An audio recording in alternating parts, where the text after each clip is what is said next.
பல முறை சேர்ந்து செதுக்கின ஈர நலம் இது பாறையா.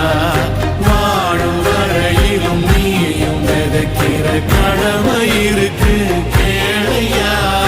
கோழி விளக்காயேந்தி கிடந்த வீடு இருண்டது ஏனையா.